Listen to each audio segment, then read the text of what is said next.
it's currently a Latino Heritage Month right now going on, right? Oh, yeah. Like since you have like strong Latino roots, how do you express your identity in your music? Identity in our music? Yeah. That's a good question.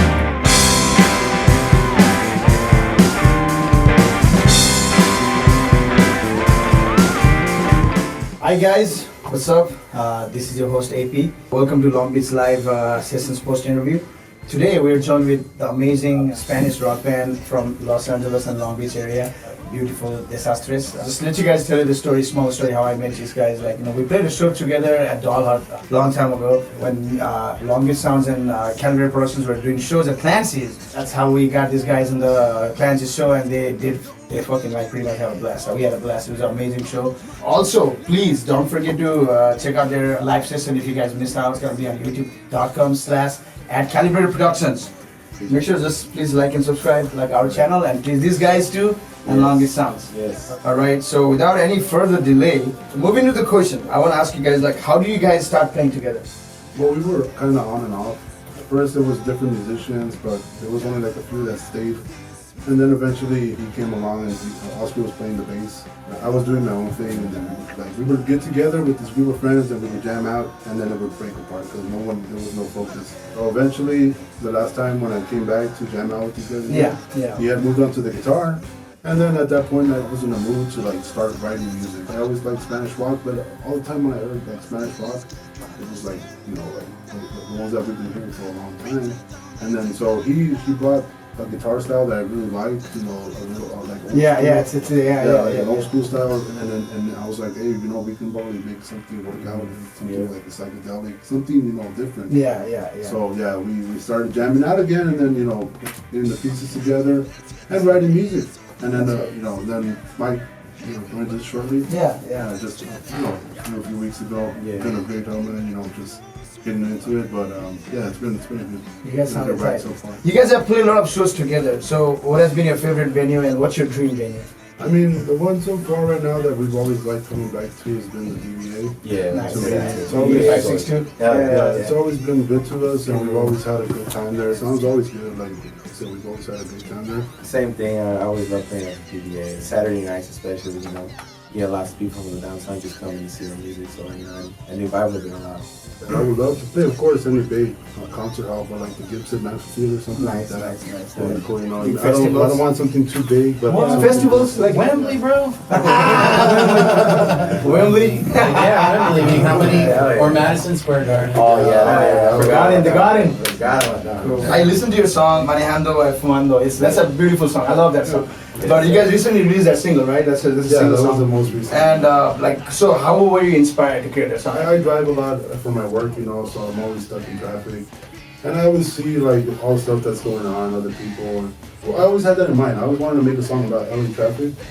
And I wanted to like show different people's that are stuck behind and everything. So then I wrote the bass line a while back before I even wrote that song. And then it was something where I was just like, I'll come back to it and see what works. And then when it came back, that's when the idea started. The ending of the song, I wanted to make it more like stories. Longer stories. Talking about love, talking about losing people and stuff like that. As life goes on, it also has its stops and its goes, just like traveling. So trying to relate both together. Cool, man. That's currently a Latino Heritage Month right now going on, right? Like since you have like strong Latino roots, how do you express your identity in your music? Identity in our music? Yeah. That's a good question. We like to mix a lot of different things. Our focus, since we were from like LA, we're more with that Chicano, style of Spanish rock. So you guys are pretty much representing that particular group. Because you have the big band like Maná represents Mexico. Granitos Verdes represents Argentina. You have those bands and you have that new style of Spanish rock. But I feel like our Spanish rock, it is like you said, like Spanish and heritage, but it's more from what LA, and then everything else that's big in LA, like what comes from ska, metal, and all that stuff. Punk rock. All of that is influences our style of music. Like kind of what we grew up with, because when we come from like a Spanish household in like LA, you get your Spanish music, you know, that your parents were raised with. Yeah. But then you're like flooded with like I'm pretty sure you guys grew up on KLOS. Yeah. So classic rock That's is like, Yes. and it's just that fusion that just happens. Exactly. So I feel like I said, like we're more connected to like the Spanish heritage from like. Yeah. So tell me something about your favorite memories, like you have all had as a band. I got a good one. When I first discovered these guys, what did my brother put me on a show, right? Yeah. Yeah. And we were trying to keep our shows eclectic, and he's like, I got this like rock and Espanol band, and I was like, really? Yeah. You know, because we were usually doing punk shows. Yes. Then I saw them play, and they just had this like funky soul thing, and it was refreshing. So that's a good memory for me. Well, I mean, one time I remember we played at a house party and they were mosh pitting to one of our songs. Oh wow, that's dope. Yeah, it was in Oh, that was crazy. Yeah, that was crazy. Yeah, that's a great experience right there. Yeah. A beautiful memory. That's one of mine. Yeah.